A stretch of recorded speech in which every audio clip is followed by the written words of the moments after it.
Hello दोस्तों, कैसे हैं आप लोग। काफ़ी समय बाद मैं वापस से एक वीडियो अपलोड कर रहा हूं इस चैनल पे। And I would like to thank to all my dear students जिन्होंने इस चैनल को पूरी तरह से मरने नहीं दिया। आप कमेंट करते रहे, आप वीडियो देखते रहे। तो ऑल्दो मैं काफ़ी समय, मेरे ख्याल से 3-4 महीने से मैं इस पर कोई वीडियो नहीं डाल पाया, बट फिर भी आप लोगों ने इसको सब्सक्राइब करना जारी रखा और thank you for this support. And I will try to resume the life of this channel. और होपफुली ये जो आपके 29 जुलाई को एग्ज़ाम होने वाले हैं AKTU के, वो अच्छे से आप लोग कंप्लीट करेंगे। एंड आफ्टर दैट जब आप लोग 3rd सेमेस्टर में मूव करोगे तो मैं कुछ कोर्सेस हैं जिनको कि मैं प्रिपेयर कर रहा हूँ। तो पॉसिबली कुछ मैथमेटिकल फिजिक्स सेमेस्टर 3 के लिए, या कुछ इलेक्ट्रिकल की या mechanics courses. I am still exploring कि मैं क्या उस पर कर सकता हूँ। तो होपफुली मैं फिर से इस पे आपको कुछ ऐसा कंटेंट दे पाऊँगा जो शायद आपको हेल्पफुल हो। खैर, अभी हमारे पास कई प्यारे लोग हैं जिन्होंने रिक्वेस्ट किया है कि गैलीलियन ट्रांसफॉर्मेशन का लेक्चर अवेलेबल नहीं दिख रहा है। हालांकि जो मैंने देखा है तो गैलीलियन ट्रांसफॉर्मेशन मैंने एक लेक्चर पार्ट में वैसे डिस्कस कर लिया था लॉरेंस ट्रांसफॉर्मेशन से पहले, जस्ट एक गैलीलियन ट्रांसफॉर्मेशन एक छोटे से हिस्से में, क्योंकि एज इट इज़ बहुत ज़्यादा गैलीलियन पे थ्रस्ट तो मैंने देखा नहीं है कि AKTU में पूछा गया है। वैसे भी गैलीलियन ट्रांसफॉर्मेशन एक क्लासिकल रिलेटिविटी का विषय है, और आइंस्टीन की थ्योरी ऑफ रिलेटिविटी के बाद ये न्यूटोनियन रिलेटिविस्टिक व्यू या गैलीलियन रिलेटिविस्टिक व्यू फिर वो उतने ज़्यादा इम्पॉर्टेंट नहीं रह गए। हिस्टोरिकली अगर आपको थोड़ा सा जागरूकता है, हिस्टोरिकली आप चीज़ों को थोड़ा सा एक्सप्लोर करने में रुचि रखते हो फिजिक्स में ख़ास तौर पे, तो उस समय आपको शायद इंटरेस्टिंग लगे। लेकिन फिर भी मैं कुछ चीज़ों को गैलीलियन ट्रांसफॉर्मेशन जो एज अ इंजीनियर आपके पर्सपेक्टिव, आपके सिलेबस तो मैं कहूँगा उसके हिसाब से जो शायद यूजफुल हो, वो मैं आपको यहाँ पर बता रहा हूँ। देखिए, गैलीलियो, जैसा कि आपको मालूम है, गैलीलियो न्यूटन से पहले के वैज्ञानिक थे। गैलीलियो जिस साल मरे हैं न्यूटन उसी साल पैदा हुए थे। तो ये एक संयोग था, बड़ा ही अजीब से संयोग है। ऐसा स्टीफन हॉकिंग के साथ भी संयोग रहा था। तो गैलीलियन ट्रांसफॉर्मेशन इक्वेशन बेसिकली क्या था कि वो दो फ्रेम, मतलब एक मूविंग फ्रेम, एक स्टेशनरी फ्रेम को मैथमेटिकली जोड़ती हुई इक्वेशन थी। तो अगर जैसे मान लीजिए कि एक पार्टिकल है, वो डिफरेंट कोऑर्डिनेट में है, डिफरेंट फ्रेम में, एक ही समय में, तो उनको किन इक्वेशंस के थ्रू हम रिलेट करते हैं। जनरली ऐसी इक्वेशन को हम ट्रांसफॉर्मेशन इक्वेशन कहते हैं। ठीक है। अब अगर हमारे पास दो इनर्शियल फ्रेम हैं जो कि जिनकी रिलेटिव वेलोसिटी एक दूसरे के रिस्पेक्ट में बहुत निग्लिजिबली स्मॉल है, गैलीलियन ट्रांसफॉर्मेशन इक्वेशन मतलब हम उस वेलोसिटी पर बात करेंगे जो क्लासिकल वेलोसिटी लिमिट है, रिलेटिविस्टिक वेलोसिटी लिमिट नहीं है। तो जल्दी से कुछ पॉइंट के फॉर्म में हम लिख देते हैं यहाँ पर। कुछ पॉइंट हम यहाँ पर मेंशन कर सकते हैं कि द इक्वेशन, ऐसे लिख देता हूँ मैं, just a minute. The equation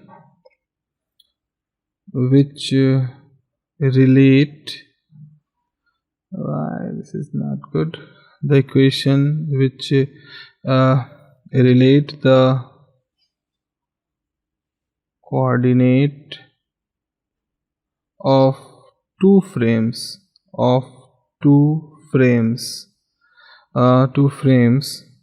two frame of references, two frame of reference, ऐसा लिखें, two frame, I am not with two frame of references. The equation which relate the coordinates of two frame of references are called transformation equation, okay. सो दो frame of reference है, उनको आपस में relate करती हुई जो इक्वेशन होती है उसको हम ट्रांसफॉर्मेशन इक्वेशन कहते हैं। अच्छा, अब हमारे पास अगर ऐसे दो फ्रेम इनर्शियल फ्रेम है, सो आप लिख सकते हो कि the mathematical equation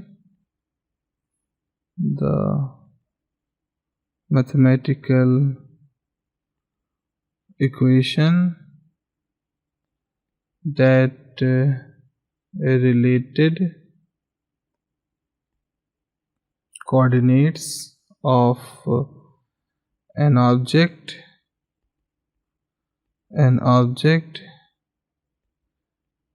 in two inertial frame of references.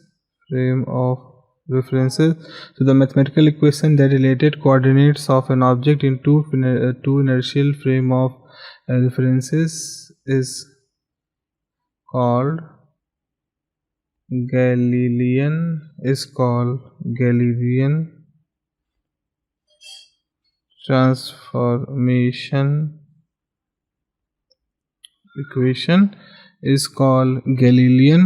transformation equation अगर if the relative velocity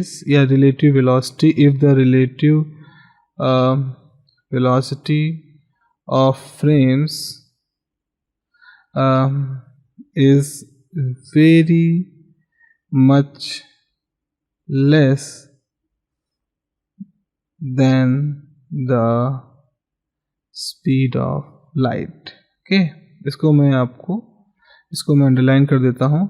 तो when the relative velocity of frame is very much lesser than the speed of light, comparative degree का अगर आप यहाँ इस्तेमाल कर रहे हो तो इस तरह से आप लिख सकते हो। तो ये काफ़ी कुछ बयां कर रहा है गैलीलियन ट्रांसफॉर्मेशन की बात को, कि किस परिस्थिति में हम गैलीलियन ट्रांसफॉर्मेशन इक्वेशन को यूज करते हैं। गैलीलियन ट्रांसफॉर्मेशन इक्वेशन है क्या? तो ये दो फ्रेम ऑफ रेफरेंसेस की ट्रांसफॉर्मेशन इक्वेशन है। जैसे थोड़ी देर के लिए सोचो, आप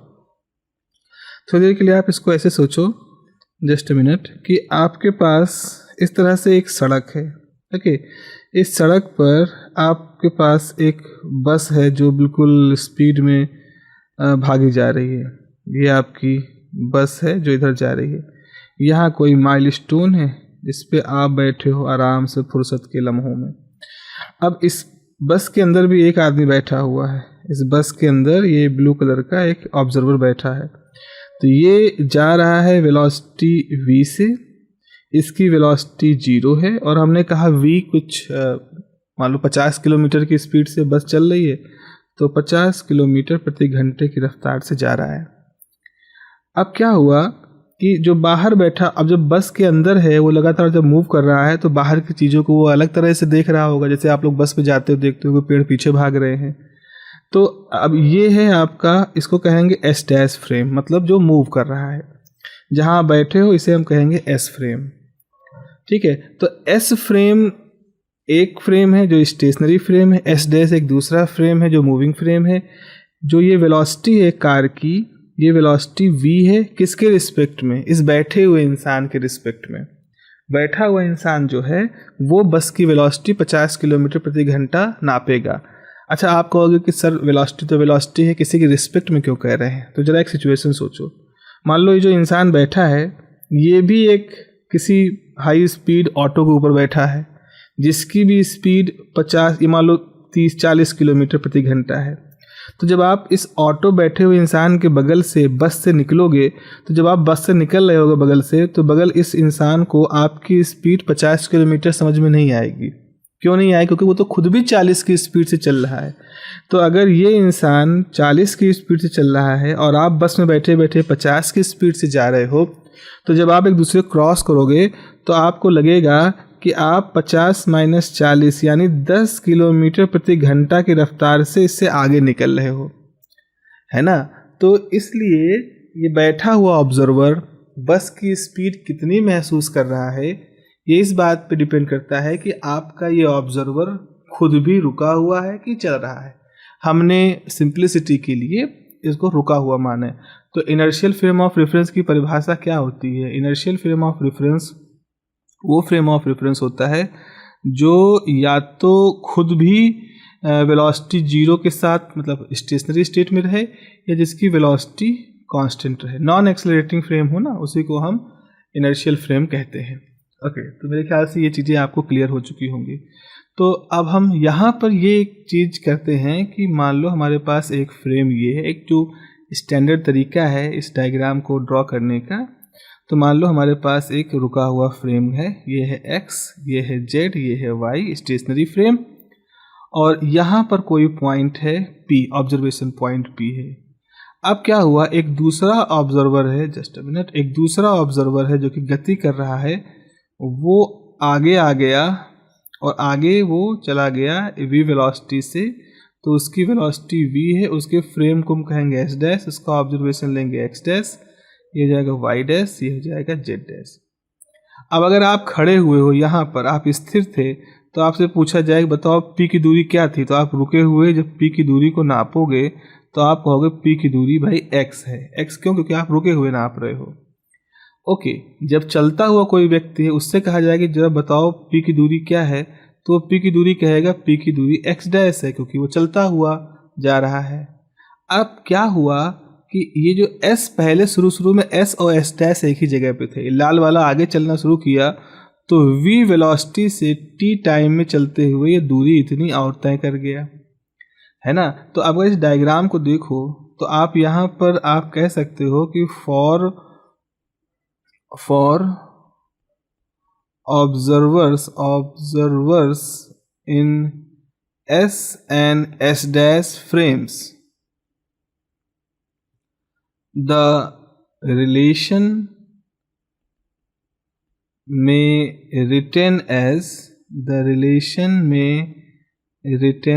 कैसे लिख सकते हो आप देखो यहाँ पर x बराबर x dash plus we T, इस तरह से लिख सकते हो। देखो ये x डैश की दूरी जो है वो वी टी ये हिस्सा हो गया और ये पूरा हिस्सा x डैश हो गया। तो यहाँ से आप लिख सकते हो x डैश बराबर x माइनस वी टी।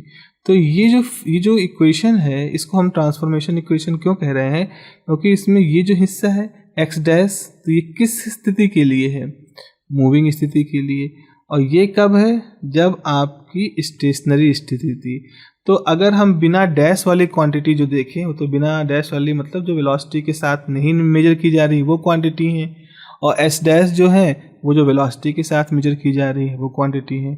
तो हमारे पास इक्वेशन क्या आ जाएगा? हमारे पास इक्वेशन आएगा कि आप x बराबर लिख सकते हो x dash plus we T. Okay, x dash बराबर x, एक मिनट, अगर मैं इसको ऐसे कहूँ, इसको डैश वाली एक तरफ ले आए तो ऐसा कहना ज़्यादा सही रहेगा। x डैश बराबर x we T, y dash बराबर y, z डैश बराबर z और t डैश बराबर t। जरा से इस इक्वेशन की इम्पोर्टेंस को जरा समझो। इक्वेशन यहाँ से, ये 4 इक्वेशन है। इन इक्वेशन में आप देख रहे हो जिस दिशा में गति हो रही है, हमने अपनी गति को किस दिशा में माना था? हमने अपनी गति को x दिशा में माना था। तो जो भी परिवर्तन हो रहे हैं वो कहाँ दिख रहे हैं आपको? वो देखो इस इक्वेशन में दिख रहे हैं x में, बाकी y, z और t ये सब एक जैसे हैं। तो यहाँ से एक चीज़ ये निकल के आ रही है कि यहाँ पर आप ये कह सकते हो कि मोटे मोटे तौर पर कि टाइम के चेंज का कोई असर नहीं पड़ रहा है। ये जो इक्वेशन है वो ये बता रही है कि जिस दिशा में गति हो रही है उसी दिशा में जो कुछ बदलाव होंगे, बाकी की दिशाओं में और समय में आपको कोई परिवर्तन दिखाई नहीं पड़ेगा। मतलब इसको आप ऐसे समझो, जैसे मान लो कि एक फ्रेम है, जैसे ये फ्रेम है, इसको मैं ऐसे कहूँ, ये एक फ्रेम है, यहाँ पर एक बल्ब जला, फिर एक दूसरा बल्ब जला, तो ये जला था T1 पर, ये जला फिर T2 पर, मतलब जला बुझ के फिर जला। ओके, स्टेशनरी ऑब्जर्वर के लिए। एक मूविंग ऑब्जर्वर ने क्या देखा? उसने देखा कि एक बल्ब जला T1 डैश पे, फिर बुझा T2 डैश पे, फिर जला। मतलब स्टेशनरी ने देखा कि वही बल्ब जले और बुझे T1 T2 पर, मूविंग ने देखा कि वही बल्ब जले T1 डैश T2 डैश पर।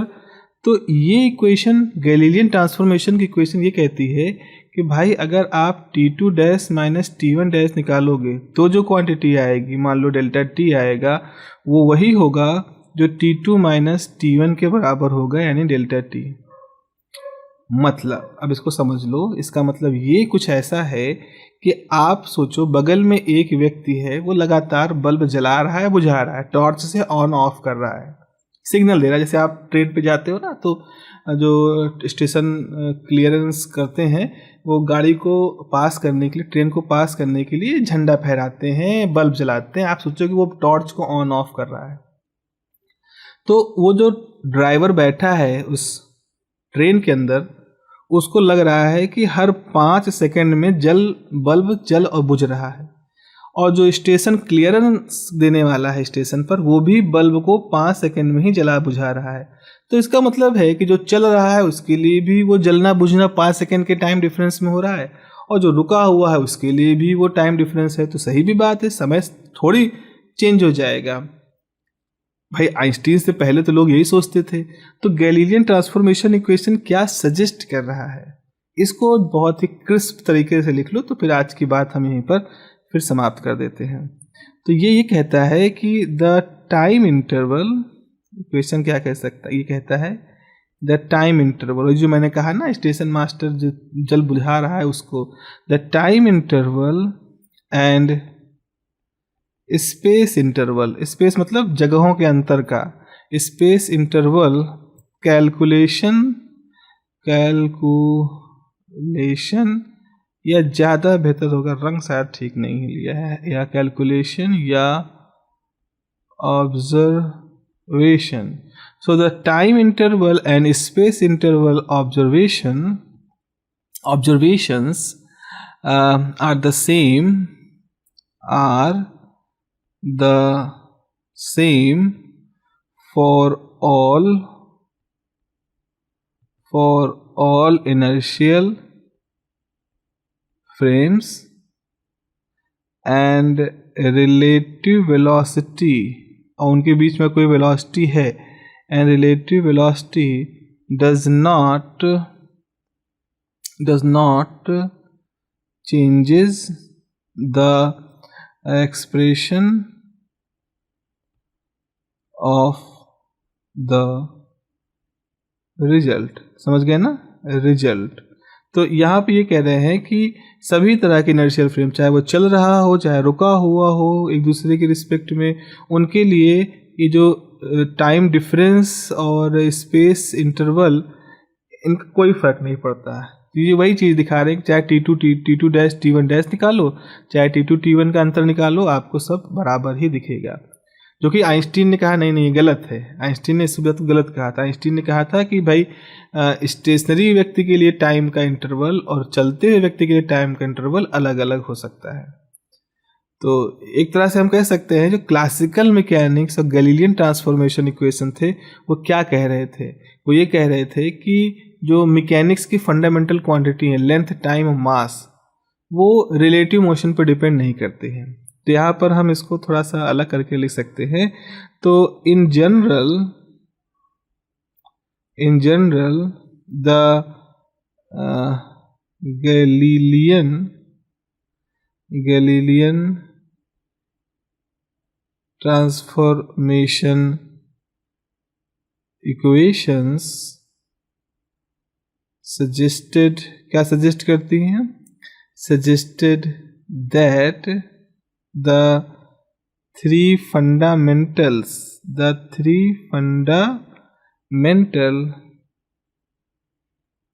quantities, that is length, mass and time, are independent of the, किससे इंडिपेंडेंट होते हैं, independent of the relative motion of observer, relative motion of observer। तो अगर आप से एग्जाम में पूछा जाए कि गैलीलियन ट्रांसफॉर्मेशन इक्वेशन लिखो, तो ये आपको 4 इक्वेशन लिख देनी है। अगर आपसे पूछा जाए कि इसकी इंपॉर्टेंस क्या है, तो इसकी इम्पोर्टेंस में आप नहीं कुछ समझ पाओ तो कम से कम ये 3-4 लाइनें जो मैं अंडरलाइन कर रहा हूँ इनको ज़रूर लिख देना कि ये इक्वेशन ये कह रही थी कि लेंथ, मास, टाइम ये सब रिलेटिव मोशन पर डिपेंड नहीं करते। और यही हमारी फाइंडिंग भी है गैलीलियन ट्रांसफॉर्मेशन इक्वेशन की। आइंस्टीन ने आकर के सबको जड़ मूल से परिवर्तित कर दिया। आइंस्टीन ने कहा कि नहीं भाई ऐसा नहीं होता है, लेंथ रिलेटिव मोशन पर डिपेंड करता है। फॉर्मूला ये है जिसको कि आप कहते हो Lorentz length contraction formula. Time जो होता है वो भी प्रभावित हो जाता है, तो दो इवेंट के लिए टाइम का जो ऑब्जर्वेशन है वो इस फार्मूले से हो जाता है। मास भी, मूविंग मास, रिलेटिविस्टिक मास और रेस्ट मास, ये सब आपस में v के साथ चेंज हो जाते हैं। तो आइंस्टीन आकर के किस चीज को एकदम से पलट देते हैं? लॉरेंज के, गैलीलियो के इस सिद्धांत को पलट देते हैं। आप सोच सकते हो न्यूटन से पहले गैलीलियो थे। न्यूटन पैदा हुए 1642 में, गैलीलियो उसी साल मरे थे, और आइंस्टीन ने ये काम किया है 1905 में। तो एक लंबा अच्छा खासा समय था गैलीलियो के सिद्धांत के इस्टेब्लिश होने और आइंस्टीन के द्वारा उसको डिमोलिश करने के बीच में। And that is why Einstein is so great in the field of, considered in the field of physics. So this is all about from my side related with the Galilean transformation equation. So best of luck for your examination, your preparation. Take care. Have a nice day. Bye bye.